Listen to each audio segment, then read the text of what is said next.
بہار زندگی ہے چند روز، بہار زندگی ہے چند روز، نہ چل سر اٹھا اٹھا کر، رب نے کتنے مکھڑے مٹا دیے بنا بنا کر، اور یہ دنیا اہل دنیا کو وسیع معلوم ہوتی ہے، نظر والوں کو یہ اجڑی ہوئی معلوم ہوتی ہے۔ یہ کس نے کر دیا مجھے سب دوستوں سے بیگانہ، مجھے اب دوستی بھی دشمنی معلوم ہوتی ہے۔ میں رونا اپنا روتا ہوں تو وہ ہنس ہنس کے سنتے ہیں، انہیں دل کی لگی بس ایک دل لگی معلوم ہوتی ہے۔ میرے واجب الاحترام دوستوں، بھائیوں اور بزرگوں، آج ہم سارے دوست و احباب اس لیے جمع ہوئے ہیں کہ کچھ پڑھ کر، کچھ سنا کر، کچھ سن کر اپنے بھائی وقار صاحب کی روح کو احساس و ثواب کر سکیں۔ میرے محترم بھائیوں اور بزرگوں، جو قرآن شریف کی سورت مبارکہ میں نے تلاوت کی ہے، تفسیر کا تو ٹائم نہیں، بس ترجمہ ہی کروں گا۔ اللہ رب العزت فرماتے ہیں کہ والعصر، قسم ہے زمانے کی، ان الانسان لفی خسر، سارے کے سارے انسان خسارے کے اندر ہے، سارے کے سارے انسان خسارے کے اندر ہے، مگر اس خسارے سے بچنے والا کون ہے؟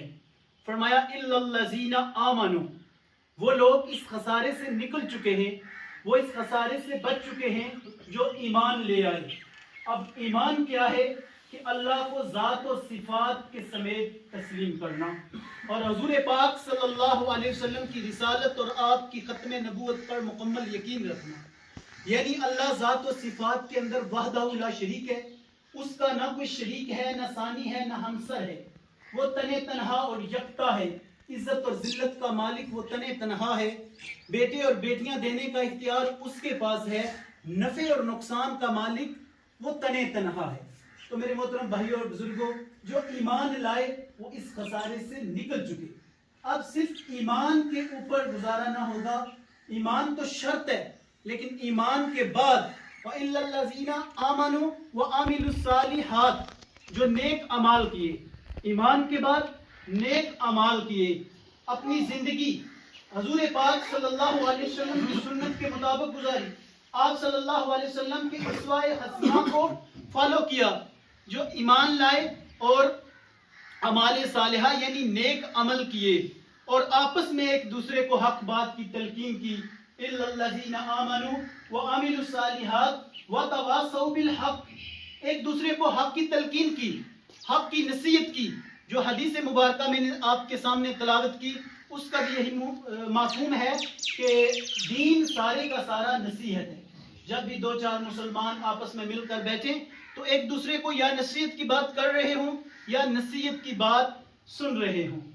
تو ہمارے محترم وقار بھائی، ہمارا ایک طویل عرصہ ان کے ساتھ گزرا، ہمارے قریب کے دوست تھے، جب بھی پنڈی سے واپس آتے تو ہمارے ساتھ ملاقات ضرور ہوتی، یا وہ آ جاتے یا ہمیں بلا لیتے، لیکن ہم نے ان کو دیکھا کہ ان کی سوچ بڑی تعمیری تھی۔ وہ جب مشورہ دیتے تو مخلص ہو کر مشورہ دیتے۔ حدیث کا مفہوم بھی یہی ہے، مفتی صاحب اور ماشاءاللہ تشریف فرمائیں، کہ مشورہ جو ہے وہ امانت ہے، اس کے اندر خیانت نہیں ہونی چاہیے۔ جب بھی کسی کو مشورہ دیں تو مخلص ہو کر۔ تو ہمارے محترم وقار بھائی ایک احساس، ایک جذبہ اور تعمیر اور ترقی کے لیے ایک تخلیقی ذہن رکھتے تھے۔ ہم سے ہماری ایک چھوٹی سی تنظیم بنی تھی، اور اس تنظیم کے ایون میں انہوں نے ایک درس قرآن کا ایک سسٹم چلایا تھا، یہ ان کی برکت سے ہے، اور ہمارا کافی ٹائم چلتا بھی رہا، اور کچھ ٹائم سے غفلت اور سستی کا شکار ہے۔ اس بزم کی وسادت سے ہم پھر عصر نو اس کو شروع کریں گے، وقار بھائی کے سال و ثواب کے لیے بھی، اور درس قرآن معاشرے کی اصلاح اور بقا کے لیے بھی۔ علماء اکرام، مفتیان اکرام ہمارے ساتھ بھرپور تعاون بھی فرما رہے تھے کہ دنیا کے اندر اگر انقلاب آئے گا تو وہ درس قرآن سے آئے گا، وہ قرآن کی تعلیمات کے عام ہو جانے سے ہوگا۔ اور جب آپ حق کی تلقین کریں گے، وَتَوَاصَوْا بِالْحَقِّ وَتَوَاصَوْا بِالصَّبْرِ، جب آپ حق کو بیان کریں گے تو اس کے حق کو بیان کرنے کے عوض آپ کو مشکلات، تکلیفیں پیش آئیں گی۔ یہ نہیں ہو سکتا کہ آپ حق بیان کریں اور آپ پر کوئی مسائل، کوئی تکلیف، کوئی پریشانی نہ آئے۔ حق بیان کرنے کے عوض میں حضور پاک صلی اللہ علیہ وسلم سے بہتر نہ کوئی مبلغ، نہ کوئی خطیب، نہ کوئی اخلاق کے اعتبار سے بہتر ہو سکتا ہے۔ اور آپ صلی اللہ علیہ وسلم نے جب حق کی صدا کو بلند کیا تو قدم قدم پر مشکلات تھی، قدم قدم پر رکاوٹیں تھی، اپنا آبائی شہر مکہ چھوڑ کر ہجرت کرنے پر مجبور ہو گئے۔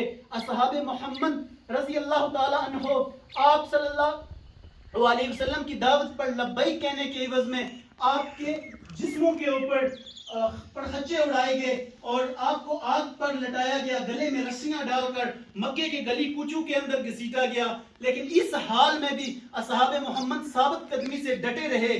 فرمایا کہ یہ دین وہ دین نہیں جس نے پانی سے غذا پائی، دیا خون صحابہ نے تب اس میں بہار آئی۔ وَتَوَاصَوْا بِالْحَقِّ وَتَوَاصَوْا بِالصَّبْرِ، حق بیان کرنے کے عوض میں جو مشکلات، تکلیفیں، پریشانیاں اور اس کے اوپر ڈٹ گئے، استقامت، ربنا اللہ ثم استقاموا، جس نے کہہ دیا کہ میرا رب اللہ ہے اور پھر اس کے اوپر استقامت اختیار کر گیا، اس کے اوپر ڈٹ گیا، تو پھر اللہ رب العزت فرماتے ہیں بات لمبی ہو جائے گی، میں اسی پر اتفاق کروں گا۔ دعا وہ ہے کہ ہمارے بھائی وقار ایڈوکیٹ صاحب کی اولاد کو ان کے لیے صدقہ جاریہ بنائے، اور ہم سارے دوست جب بھی ان کا ذکر خیر کرتے ہیں تو اللہ رب العزت فرماتے ہیں کہ میرا بندہ گناہگار تو تھا لیکن میرے بندے اس کے بارے میں اچھا گمان رکھتے تھے، میں اپنے بندوں کے گمان پر اس کا فیصلہ کر دیتا ہوں۔